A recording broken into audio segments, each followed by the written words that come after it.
ليظهره على الدين كله وكفى بالله شهيدا وأشهد أن لا إله إلا الله وحده لا شريك له إقرارا به وتوحيدا وأشهد أن محمدا عبده ورسوله صلى الله عليه وعلى آله وصحبه وسلم تسليما مزيدا أما بعد معاشر المسلمين والmuslimat rahimani wa rahimakumullah.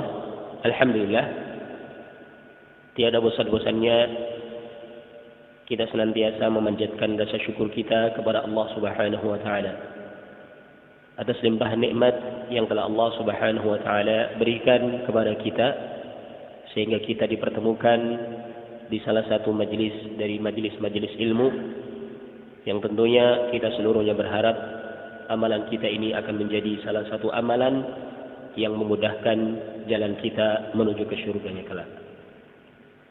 Ma'asyiral muslimin wal muslimat rahimani wa rahimakumullah. Mengetahui tentang perjalanan hidupnya Nabi adalah termasuk salah satu bentuk kecintaan kita dengan Nabi. Sebagaimana ketika kita mencintai seseorang, tentunya kita akan menyambung hubungan dengan orang-orang yang memiliki hubungan dengan orang tersebut. Semisal contoh, istri kita cinta dengan istri kita.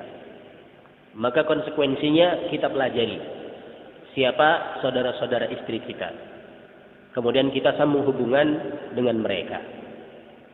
Maka demikian pula ketika kita mengaku cinta dengan Nabi, kita pun harus tahu tentang orang-orang dekatnya Nabi. Siapa saja orang-orang yang telah beriman dengan Nabi sallallahu alaihi wasallam, yang mana dengannya kita patut untuk meneladaninya. Kita lanjutkan kembali kajian kita dari membaca kitab Khulasatul Nuril Yaqin fi Sirati Sayyidil Mursalin. Sekarang kita masuk di bab yang ke-15 dari kitab tersebut, yakni awwalul mu'minin. Orang yang pertama kali beriman dengan kenabian baginda Nabi kita Muhammad sallallahu alaihi wasallam. Inilah yang disebut dengan as-sabiqun al-awwalun. Orang-orang yang paling terdahulu masuk ke dalam agama Islam. Awwalu man amana bihi minan nisa Khadijah. Orang yang pertama kali beriman dari kalangan wanita adalah istrinya beliau yang pertama, yakni Khadijah bintu Khuwailid radhiyallahu taala anha. Wa kanat ta'taqidu sidqa risalatihi, dan beliau itu sangat yakin dengan benarnya risalah, dengan benarnya kerasulan baginda Nabi kita Muhammad sallallahu alaihi wasallam. Lima zahara laha min al-alamat ad-dalati ala nubuwwatihi. Karena nampak bagi beliau, nampak bagi Khadijah radhiyallahu taala anha tanda-tanda yang menunjukkan akan kenabian suaminya. Kenabian Nabi kita Muhammad sallallahu alaihi wasallam mundu safaratihi ma'a khadimiha Maisarah. Sejak awal kali Nabi kita itu safar menuju ke Syam dalam rangka untuk melakukan perjalanan dagang, perjalanan bisnis, membawa barang dagangannya Khadijah. Ketika itu masih bujang ya, masih umur menjelang 25 tahun. Kemudian bekerja dengan Khadijah sebagai orang yang yakni memutarkan barang dagangannya milik Khadijah untuk dijual ke Syam. Ketika itu dikawal oleh salah seorang pembantunya Khadijah yang bernama Maisarah. Dari situ Maisarah mengetahui tentang bagaimana sifat-sifat mulianya baginda Nabi kita Muhammad sallallahu alaihi wasallam, kemudian menceritakan kepada majikannya Khadijah. Salah satu hal yang sangat luar biasa yang Rasul miliki sebelum menjadi nabi, yakni selama perjalanan safar itu enggak pernah yang namanya kepanasan. Matahari itu enggak berani untuk menyengat dan menyakiti, memanasi kulitnya Rasul sallallahu alaihi wasallam. Sehingga awan pun senantiasa menutupi. Ya, bekerja sama antara awan dengan matahari. Matahari kan bersinar. Kemudian sinarnya itu supaya jangan sampai menyengat kulitnya Nabi kita Muhammad SAW, awan itu senantiasa mengiringi kemanapun Rasul Shallallahu Alaihi Wasallam berjalan sepanjang perjalanan. Padahal ini kan di padang pasir ini dari Mekah sampai ke Syam, sampai ke Irak, sampai ke negeri-negeri yang lain. Ini perjalanan yang panjang, tapi nggak pernah yang namanya merasakan panas, nggak pernah. Matahari tidak bisa, ataukah panasnya matahari nggak bisa menyentuh kulitnya Rasul, senantiasa dinaungi oleh awan. Demikian pula angin sepoi-sepoi pun membantu nikmatnya perjalanan tersebut. Ini salah satu tanda yang menunjukkan ini bukan orang sembarangan, ini orang yang luar biasa ini. Maisarah menceritakan kepada majikannya Khadijah. Maka sejak itu sebenarnya Khadijah sudah mulai yakin ini bukan orang sembarangan. Ini bukan orang biasa, ini orang yang luar biasa. Kemudian selanjutnya,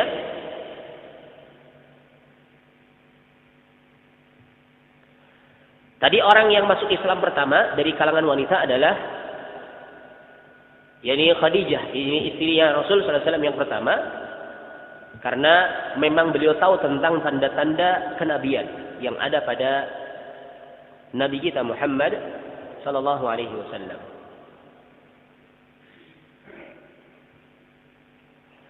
Kemudian selanjutnya orang yang kedua, wa awwalu man amana bihi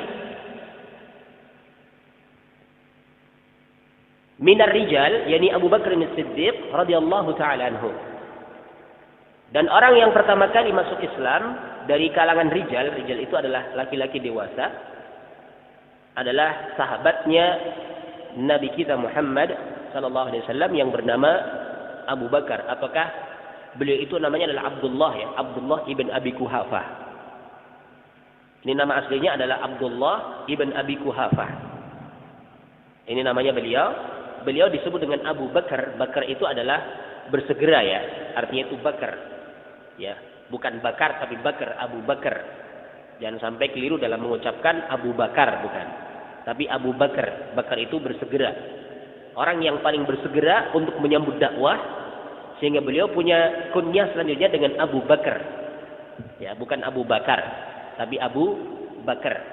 B-A-K-R langsung, ya, nggak ada A-nya lagi. Kalau bakar nanti kan terkesannya Abu habis buat bakar-bakar itu, ya. Sehingga bukan Abu Bakar, tapi yang betul adalah Abu Bakar. Abu Bakar, ya. Nama aslinya adalah Abdullah. Orang tuanya namanya Kuhafah, Abu Kuhafah, jadi Abdullah ibn Abi Kuhafah. Kemudian karena beliau ini orang yang paling bersegera untuk menyambut dakwahnya Rasul, laki-laki yang pertama kali masuk Islam adalah Abu Bakar ini, sehingga beliau pun punya kunyah sebagai Abu Bakar As-Siddiq. Karena beliau senantiasa membenarkan risalah, membenarkan wahyu yang datang kepada saudaranya ini, yakni Nabi kita Muhammad sallallahu alaihi wasallam. Wa kana sadiqahu qabla ba'thihi. Dan Abu Bakar ini adalah temannya Rasul sebelum Rasul diutus. Sejak kecil sudah menjadi teman, sejak kecil. Umurnya itu cuma terpaut 1 ataukah 2 tahun, teman karib. Sejak kecil sudah menjadi berteman, sudah tahu, saling mengetahui bagaimana sifat-sifatnya, bagaimana kemuliaan akhlaknya, saling tahu. Tidak mungkin teman saya ini berdusta. Sehingga beliau pun ketika Rasul menyatakan saya mendapatkan wahyu, beliau langsung mengimaninya, langsung membenarkan. Sehingga disebut dengan Abu Bakar As-Siddiq. Disebut dengan Abu Bakar karena beliau orang yang paling cepat, paling terdahulu dalam menyambut dakwahnya Rasul. Disebut dengan As-Siddiq. Beliau lah orang yang paling beriman, paling membenarkan risalah yang sampai kepada beliau. Kalau Abu Bakar ini dikatakan Abu Bakar ini karena beliau yang paling bersegera. Kemudian diberikan julukan As-Siddiq, laqab As-Siddiq, yang namanya orang yang jujur, orang yang dapat dipercaya ini, ya. Ini ketika terjadi peristiwa Isra dan Mi'raj, nanti akan kita sampaikan pembahasannya insyaallah. Jadi ketika orang-orang musyrikin Quraisy seluruhnya enggak percaya dengan perjalanan yang Rasul lakukan dalam peristiwa Isra dan Mi'raj, beliau mengatakan, kalau yang berbicara itu Muhammad, saya percaya. Tapi kalau kalian yang berbicara ada orang yang seperti itu, saya enggak percaya. Kemudian beliau pun diberikan julukan dengan As-Siddiq. Walam yahad alaihi kadiban. Dan memang Abu Bakar ini tidak pernah melakukan bentuk kedustaan. Ini sama dengan saudaranya, jadi Nabi kita Muhammad SAW itu sama-sama juga dikenal dengan seorang yang jujur. Ya, as-sadiqul amin. Ya, orang yang jujur dan dapat dipercaya. Ini julukan Rasul sebelum menjadi Nabi. Ya, bahkan sebelum menjadi Nabi pun sudah punya akhlak yang mulia. Sebelum Islam pun sudah punya akhlak yang mulia, sebagaimana Abu Bakar As-Siddiq radhiyallahu anhu. Ini yang kedua ya. Ini yang pertama, berarti yang pertama dari golongan laki-laki dewasa.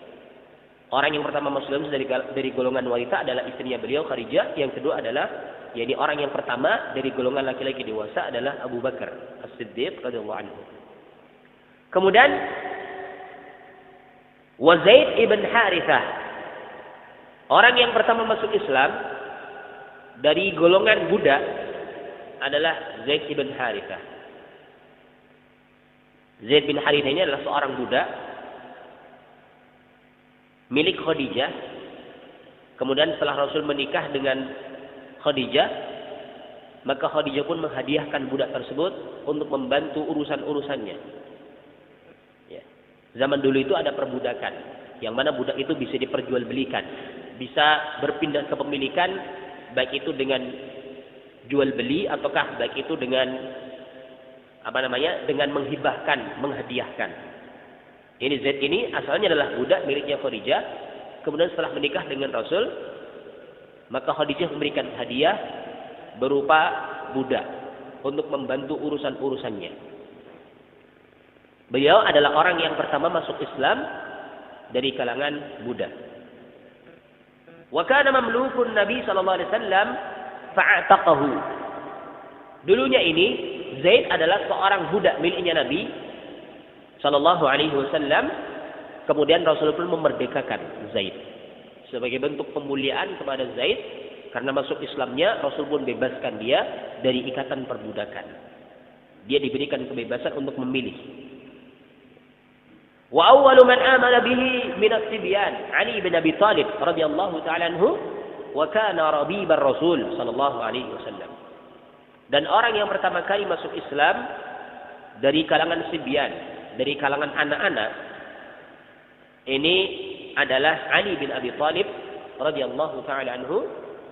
Beliau ini dulunya adalah Rabib. Rabib itu adalah anak angkatnya Rasul sallallahu alaihi wasallam. Ya.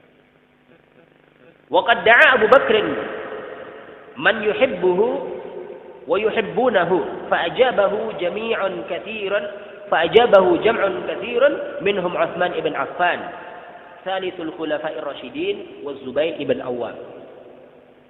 Kemudian Abu Bakar pun mengajak orang-orang yang beliau cintai dan mereka juga mencintai beliau, yaitu mengajak teman-teman dekatnya.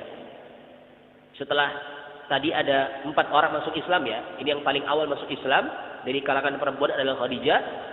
Dari kalangan laki-laki dewasa adalah Abu Bakar As-Siddiq radhiyallahu anhu. Dari kalangan budak adalah Zaid ibn Harithah.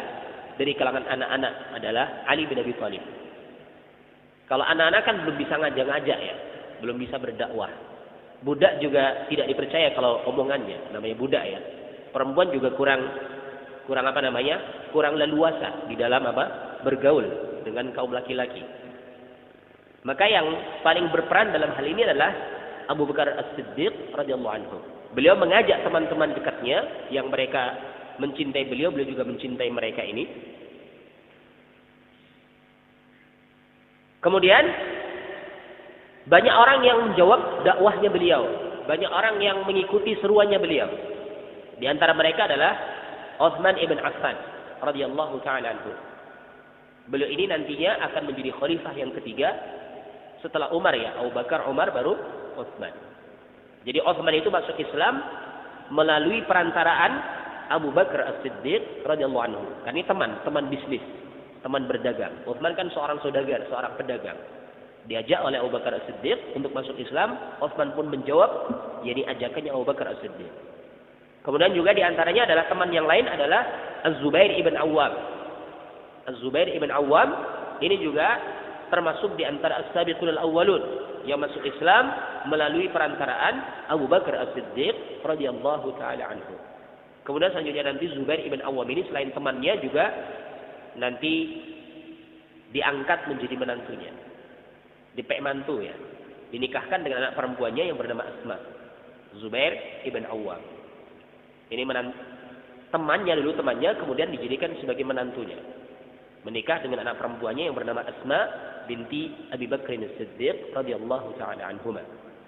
Ini beberapa tokoh-tokoh yang awal kali menyambut dakwahnya Rasul, beberapa tokoh-tokoh yang awal kali masuk agama Islam, baik itu secara langsung melalui Rasul sallallahu alaihi wasallam maupun melalui perantaraan sahabatnya ini Abu Bakar As-Siddiq radhiyallahu taala anhu. Sehingga dengan kita tahu hal tersebut, kita tahu betapa mereka itu adalah orang-orang yang sangat cepat untuk beriman. Beliau itu adalah orang yang sangat cepat untuk menyambut dakwahnya Rasul sallallahu alaihi wasallam. Sekarang kita lanjutkan ad-da'watu juhran. Beliau memulai dakwah secara terang-terangan. Tadi kan dakwahnya secara sembunyi-sembunyi, hanya dari mulut ke mulut. Hanya dari pintu ke pintu, door to door ya, dari pintu ke pintu, enggak secara terang-terangan, tapi secara sembunyi-sembunyi. Kemudian istamarrat ad-da'watu as-sirriyatu 3 sanawat. Beliau terus melakukan dakwah secara sembunyi-sembunyi, secara rahasia selama 3 tahun. Ajaba fi asna'iha katsirun min al-ashraf wal mawali. Dan yang menjawab seruan beliau ini ketika beliau berdakwah secara sembunyi-sembunyi, secara rahasia, ini beberapa tokoh-tokoh orang-orang mulia maupun mantan-mantan budak. Semisal contoh tadi Zaid ibn Harithah ya. Ini mantan budak, dulunya budak kemudian dimerdekakan. Demikian pula di antara orang yang awal masuk Islam dari kalangan budak itu juga Bilal ibn Rabah. Bilal bin Rabah ini dulunya adalah seorang budak milik ya Umayyah ibn Khalaf. Milik Umayyah ibn Khalaf. Kemudian setelah Bilal masuk Islam, maka tuannya ini pun menyiksanya dengan berbagai macam siksaan yang sangat menyakitkan. Di antara bentuk siksaannya itu adalah dijemur di atas padang pasir dengan tanpa menggunakan pakaian, ya cuma menutupi bagian kemaluannya saja. Kemudian bukan cuma sampai di situ, diikat tangan dan kakinya, dijemur, ya, dipenteng ya. Kemudian diletakkan diletakkan batu besar di atas dadanya, kemudian diduduki di atas dadanya. Disuruh untuk mengucapkan ucapan kekufuran, untuk mencela Muhammad. Ini ucapan kekufuran. Tapi Bilal hanya bisa mengucapkan ahad. Ahad, Allahu ahad. Allah adalah Zat yang Maha Esa. Beliau enggak mau menyekutukan Allah meskipun dalam keadaan disiksa sedemikian rupa. Kemudian Abu Bakar pun melihat kejadian yang sangat mengenaskan itu. Kemudian beliau pun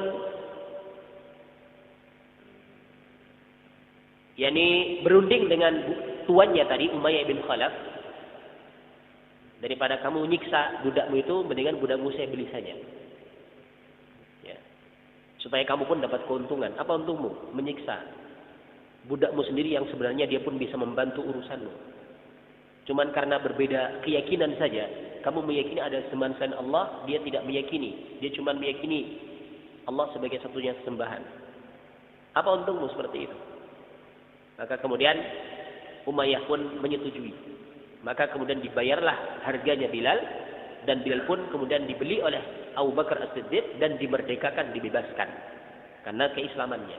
Ini juga dengan sebab Abu Bakar As-Siddiq radhiyallahu anhu. Kemudian contoh budak yang lain adalah Yasir bersama dengan istrinya Sumayyah dan juga anak laki-lakinya yang bernama Ammar. Ini dulu juga budak, cuman sudah dimerdekakan, budak miliknya Abu Jahal, sudah dimerdekakan, tapi setelah masuk Islam pun disiksa oleh maulanya tadi, oleh mantan tuannya, ya, sampai kemudian bahkan dibunuh.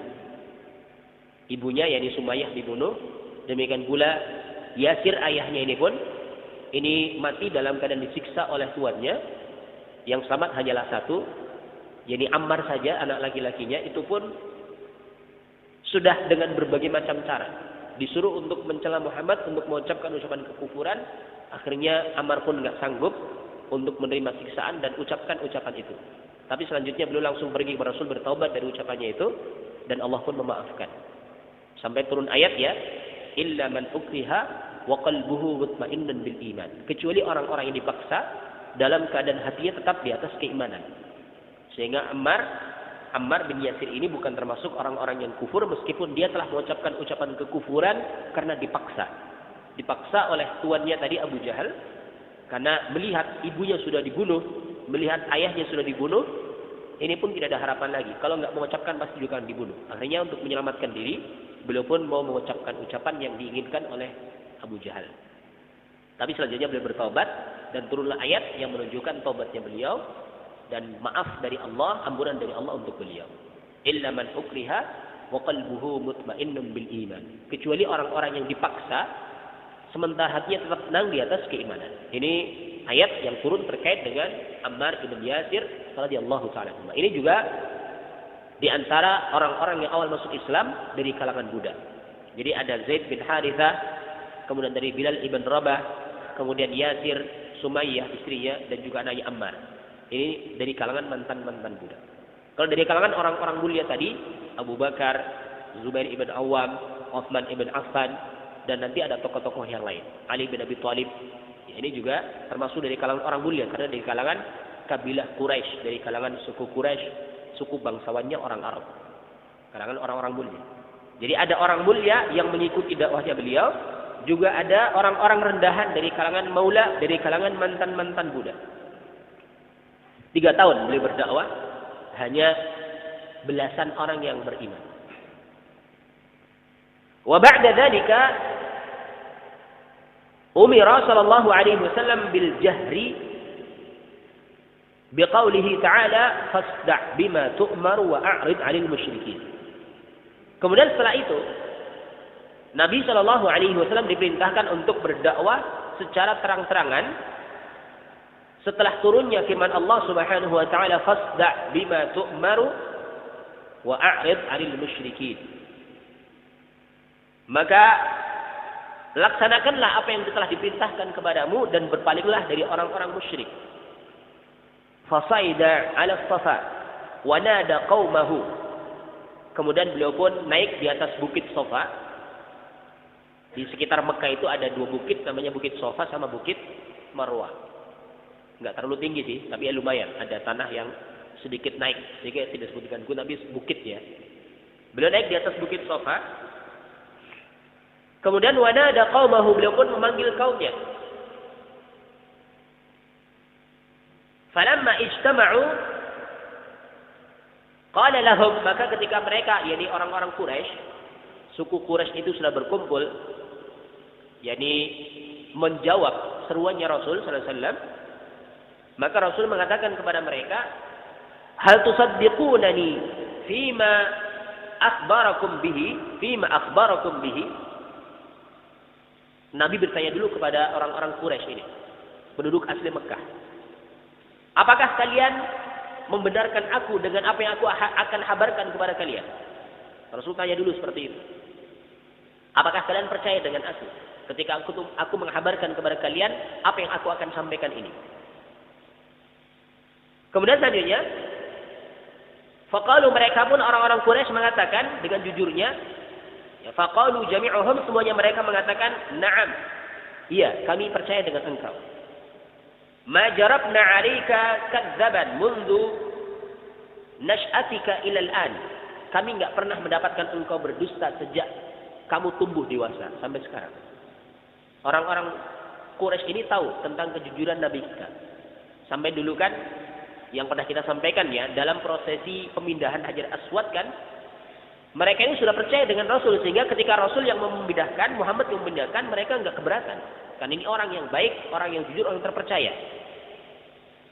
Maka ketika itu pun Rasul menanyakan bagaimana kejujuran beliau kepada kaumnya, kepada orang Quraisy. Apakah kalian percaya dengan apa yang aku akan kabarkan kepada kalian? Mereka pun menyatakan, iya. Kami enggak pernah menyaksikan engkau berdusta. Kamu adalah orang yang jujur. Kamu adalah orang yang terpercaya di antara kita. Faqala sallallahu alaihi wasallam, maka Nabi sallallahu alaihi wasallam ketika itu baru memulai ucapannya, memulai dakwahnya dengan mengatakan, "Anqidhu anfusakum minan nar, inni nadhirun lakum min adzabin syadid." Selamatkanlah diri-diri kalian dari api neraka. Karena sesungguhnya aku adalah orang yang memberikan peringatan kepada kalian dari azab yang sangat keras. Faqala lahu ammuhu Abu Lahab. Maka ketika itu pamannya yang selanjutnya diberikan julukan, diberikan kunyah Abu Lahab. Ini asal namanya adalah Abdul Uzza. Ini nama aslinya. Tapi karena beliau ini menjadikan ucapannya dengan sebab membantah dakwahnya Rasul, maka selanjutnya pun diberikan julukan Abu Lahab oleh Allah dalam Al-Quran. Surat Al-Lahab nama itu ya. Abu Lahab mengatakan, "Tabban laka ya Muhammad, alihada jama'tana." Celaka engkau hai Muhammad. Apakah hanya untuk ini engkau kumpulkan kami? Fa'anzalallahu fi haqqihi suratul Lahab. Maka turunlah terkait dengan haknya Abu Lahab satu surat dalam Al-Quran yang disebut dengan surat Al-Lahab. Lahab itu artinya adalah api yang bergejolak. Ya. Jadi tabbat yada abi lahab wa tabb. Celakalah kedua tangannya Abu Lahab dan benar-benar dia celaka. Ya. Ini ayat yang turun terkait dengan ucapannya Abu Lahab tadi yang mengatakan tabban laka ya Muhammad, celaka engkau ya Muhammad, apakah hanya untuk ini engkau kumpulkan kami? Turun ayat sebagai bentuk apa? Jawaban atas ucapannya Abu Lahab tadi, yakni tabbat yada abi lahab wa tabb. Ma aghna anhu maluhu wa ma kasab. Kemudian apa? Sayaslana ranza talahab wa imra'atuhu hammalatal hatab fi jidha hablum min masad. Ini sebab turunnya tadi. Karena Abu Lahab telah mengatakan tabban laka ya Muhammad, maka turunlah ayat dari Allah tabbat. Yang celaka itu bukan Muhammad tapi bahkan kedua tangannya Abu Lahab. Ini salah satu pamannya Nabi kita Muhammad SAW yang dinyatakan secara nas dalam Al-Quran yang bakal menjadi penghuni neraka. Dikatakan tadi, sayaslana ranza talahab. Kelak nanti Abu Lahab akan masuk ke dalam neraka yang memiliki api yang bergejolak. Sehingga beliau pun setelah itu diberikan julukan dengan Abu Lahab. Karena dipastikan akan masuk ke dalam neraka yang memiliki api yang bergejolak. Bahkan Allah sendiri yang menyatakan secara nas dalam Al-Quran yang ayatnya akan terus terbaca sampai yaumul qiyamah. Sayaslana ranza talahab. Ya. Maka dia kelak akan masuk ke dalam neraka yang memiliki api yang bergejolak. Ya. Sehingga disebut dengan nama Abu Lahab, jadi pemilik api yang bergejolak. Na'udzubillah. Ya. Ini karena sebab ucapan lancangnya beliau ketika jadi Rasul SAW menyampaikan kepada mereka dakwah, memperingatkan mereka dengan azab neraka, tapi bahkan dijawab dengan ucapan tadi itu. Maka Allah pun turunkan ayat tersebut. Ini awal kali Rasulullah SAW dakwah secara terang-terangan. Selanjutnya, jama'an Nabiyu sallallahu alaihi wasallam ahlahu wa aqaribahu lamma nazzala alaihi qauluhu ta'ala wa anzir 'ashiratakal aqrabin. Setelah tadi melakukan dakwah secara terang-terangan di atas bukit Sofa, memanggil semua orang-orang Quraisy, selanjutnya Rasul itu mengumpulkan keluarganya. Keluarganya, karib kerabatnya setelah turun ayat wa anzir 'ashiratakal aqrabin. Dan sampaikanlah peringatan kepada keluarga dekatmu. Fabalaghahum risalat rabbih. Maka Nabi pun menyampaikan risalah dari Rabbnya kepada keluarganya. Wa anzarahum 'adzab yaumin 'adzim. Beliau memperingatkan seluruh keluarganya, kerabatnya dengan azab yang besar, yakni azab di yaumul qiyamah kelak berupa neraka. Yani yauma la yanfa'u malun wala banun. Pada hari ketika harta dan anak-anak lagi bermanfaat, illa man atallaha biqalbin salim, kecuali orang-orang yang datang kepada Allah dengan membawa hati yang selamat. Adapun harta, anak-anak sama sekali tidak akan bisa menyelamatkan kecuali memang harta yang telah digunakan fisabilillah, anak-anak yang telah dididik untuk berjalan di atas agama Allah. Adapun yang tidak seperti itu, maka harta dan anak tidak akan bermanfaat di yaumul qiyamah. Fatakallama al-qaum salaman layyinan. Maka kaum yang telah didakwai oleh Rasul itu mengatakan kepada beliau perkataan yang lemah lembut. Illa ammahu Abu Lahab, kecuali pamannya yang bernama Abu Lahab tadi itu. Alladzi kana aduwwuhu al-ashad, yang mana pamannya ini adalah musuh paling kerasnya. Jadi musuh yang paling keras dalam memusuhi Rasul. Pamannya sendiri, bukan orang lain, tapi pamannya sendiri bahkan. Yang memusuhi dakwahnya Rasul itu pamannya sendiri. Memusuhinya pun dengan permusuhan yang sangat keras. Sangat benci dengan Rasul sallallahu alaihi wasallam meskipun itu adalah keponakannya. Ini salah satu contoh bahwasanya hubungan kekeluargaan nasab itu bukanlah merupakan jaminan orang itu akan selamat. Ini kalau boleh kita katakan Abu Lahab ini kan pamannya, berarti kan termasuk ahlu baitnya. Ahlu bait itu kan kalau yang bahasa sekarang itu disebut dengan para habaib. Ya. Orang-orang yang punya hubungan dekat dengan Rasul Shallallahu Alaihi Wasallam. Jadi jangan sampai terbetik dalam hati kita semua habib itu pasti masuk surga. Semua keluarga Rasul pasti masuk surga, itu enggak mesti. Kecuali kalau mereka berjalan di atas jalannya Rasul. Mereka itu beragama dengan agama yang Rasul ya ada padanya. Ma ana alihi wa ashabi, apa yang aku dan sahabatku berada di atasnya. Ini beragama dengan agamanya Rasul juga para sahabatnya, itulah yang selamat.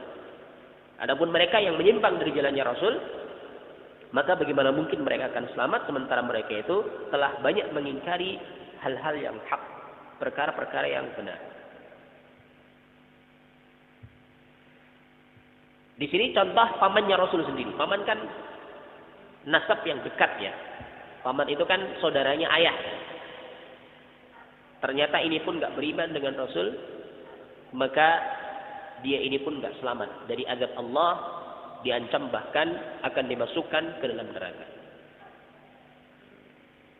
Kemudian selanjutnya kita lanjutkan lagi di pembahasan yang lain terkait dengan dakwah tadi. Yani ta'assubu Quraisy 'ala Nabi sallallahu alaihi wasallam. Sikap fanatiknya orang-orang Quraisy terhadap Nabi sallallahu alaihi wasallam. Tabaddala hubbu Quraisy lin Nabi bughdan wa qurbuhum lahu bu'dan wa sidquhu kadhiban wa 'amaluhu huzuan. Dulu orang Quraisy itu sangat cinta dengan Nabi sallallahu alaihi wasallam. Tapi setelah Rasul menyampaikan risalah tadi itu, berdakwah, mengajak kepada tauhidullah, mengesahkan Allah, mereka berubah menjadi benci. Dulunya orang Quraisy itu sangat mencintai Rasul, tapi setelah Rasul menyampaikan risalah, mereka mengganti kecintaannya dengan kebencian. Dulunya mereka itu memiliki hubungan yang dekat dengan Rasul. Setelah Rasul menyampaikan risalah tadi, kemudian mereka pun menjauh. Dulunya mereka itu menganggap Rasul sebagai orang yang jujur, orang yang terpercaya. Tapi setelah Rasul menyampaikan risalah, mereka menganggap Rasul itu sebagai seorang pendusta. Ya. Seorang tukang sihir. Seorang dukun. Dan tuduhan-tuduhan keji yang lain. Ini karena kebencian mereka. Sehingga semua apa yang telah Rasul lakukan kepada orang Quraisy itu, ini dianggap sia-sia saja. Termasuk tadi yang tadi kita sebutkan ya, terkait dengan pemindahan Hajar Aswad. Ini mereka sudah tidak menganggapnya lagi. Padahal dulu mereka itu sangat percaya, sangat rela ketika Rasul yang Muhammad ini yang memindahkan Hajar Aswad. Tapi setelah itu semua amalannya Rasul dianggap sia-sia saja, enggak dianggap lagi semuanya. Wa dzalika mundu da'ahum ila ibadatillah wa 'aba alihatahum wa nasaba kullaman 'abadahu ila dhalal. Dan hal itu terjadi sejak Rasul sallallahu alaihi wasallam menyeru mereka untuk beribadah hanya kepada Allah semata dan mencela semua sesembahan-sesembahannya mereka yang disembah selain Allah Subhanahu wa taala, kemudian menisbahkan setiap orang yang menyembah kepada selain Allah sebagai orang-orang yang sesat. Setelah itu baru Rasul dibenci oleh kaumnya karena dakwah kepada Islam, kemudian bahkan beliau pun dibenci. ولقد ساروا إلى عمه وطلبوا منه أن يمنع الرسول عن سب آلهتهم وتضليل آبائهم. Kemudian mereka pun orang-orang Quraisy, mereka berjalan menemui pamannya, jadi Abu Thalib, dan meminta dari beliau untuk menghalangi keponakannya ini dari mencela sesembahan-sesembahan mereka dan menyesatkan nenek moyangnya mereka. Faraddahum raddan jamilan. Tapi pamannya ini hanya bisa menolak dengan penolakan yang baik. Dengan penolakan yang baik, tidak menolak dengan penolakan yang kasar. Atas permintaannya orang-orang Quraisy tersebut. War Rasul mustamirrun fi nasyrid din wa ila'i kalimatil haq. Rasul tetap menyebarkan agama Islam dan meninggikan kalimat yang hak. Meskipun memang ditentang oleh orang-orang Quraisy, tapi beliau tetap melaksanakan perintahnya Allah untuk menyampaikan risalah, untuk menyampaikan dakwah. Dan memang dakwah itu butuh tantangan. Dakwah itu memang terkadang ada halangan dan rintangan. Setiap orang menyampaikan kebenaran pasti akan ada orang yang membenci. Itu suatu hal yang wajar. Sudah sunnatullah ya. Sejak dahulu para nabi itu punya musuh. Meskipun orang baik, tapi tetap punya musuh. Jadi bukan berarti orang baik itu nggak punya musuh. Justru orang baik itu punya musuh banyak. Karena banyak orang yang dengki, iri, tidak mau dengan kebaikannya mereka. Tidak mau untuk disikap kejelekannya mereka. Akhirnya mereka pun membenci orang baik tersebut. Sehingga justru orang baik itu terkadang musuhnya banyak karena banyak orang yang dengki, banyak orang yang iri, tidak senang dengan kebaikannya. Karena kalau kita mau melihat di masyarakat secara umum ya, orang yang rajin ke masjid dengan orang yang tidak rajin ke masjid lebih banyak yang mana? Banyak yang tidak di masjid atau yang di masjid? Tidak ke masjid ya. Berarti kan secara umum orang itu lebih memilih kebebasan daripada diatur dengan aturan-aturan agama. Ya. Di masjid kan harus sholat, harus begini dan seterusnya ya. Repot. Sehingga justru terkadang mereka itu benci dengan orang-orang yang rajin. Sehingga muncullah fitnah-fitnah yang menyebar di masyarakat. Kalau orang rajin ke masjid itu harus diwaspadai. Ini bibit-bibit teroris katanya. Ya. Kenapa kau harus yang di masjid? Itu karena apa? Mereka nggak senang sebenarnya dengan kebaikan. Akhirnya mencari-cari fitnah. Mereka berusaha untuk menebarkan fitnah. Itu kalau orang sudah rajin ke masjid ini sudah mulai bahaya nih, diwaspadai. Ini bibit-bibit teroris dan seterusnya dari hal-hal yang ada. Ini karena apa? Ketidaksenangannya sebagian orang, kemudian mereka itu membuat fitnah, menyebarkan fitnah dengan fitnah-fitnah yang keji. Intinya tadi untuk menghalangi dakwah. Sama halnya dengan di awal kali Rasul dakwah, ini banyak orang yang tidak senang. Ya karena mau nggak mau nanti keburukannya mereka akan dibongkar. Kejelekannya mereka menyebabkan kepada Allah akan dibongkar oleh Rasul SAW. Akhirnya mereka nggak mau hal itu terjadi. Ya kejahatannya mereka akan dibongkar. Mereka nggak mau itu terjadi. Sehingga setiap ada orang yang baik berusaha untuk disingkirkan. Ini sudah menjadi sunnatullah ya. Sehingga namanya dakwah itu butuh kesabaran. Ya, setelah watawasaw bil haqqi, maka selanjutnya adalah watawasaw bis sabr. Setelah wasiat untuk kebaikan, wasiat pula untuk bersabar. Dakwah itu butuh kesabaran. Pasti akan ada banyak musuh, akan ada banyak halangan.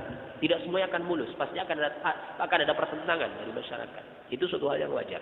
Sehingga adalah kita bersabar di atas al-haq, bersabar di atas agama yang benar, agar supaya nanti kita pun akan sukses dunia maupun akhirat dan masuk dalam syurganya Allah bersama dengan Rasul, bersama dengan para siddiqun, para syuhada dan para orang-orang yang saleh. Ini harapan yang terbesar kita dari kita melaksanakan dakwah Islam. Ini barangkali bisa kita sampaikan. Insyaallah untuk pembahasan yang lain terkait dengan sirah perjalanan hidupnya Rasul kita akan lanjutkan di pertemuan yang akan datang insyaallah. Mohon maaf, saya lagi kurang ini jadi suaranya terhambat dengan ini. Dan kita ke majelis. Subhanakallahumma wa bihamdika asyhadu an la ilaha illa anta astaghfiruka wa atubu ilaik. Assalamualaikum warahmatullahi wabarakatuh.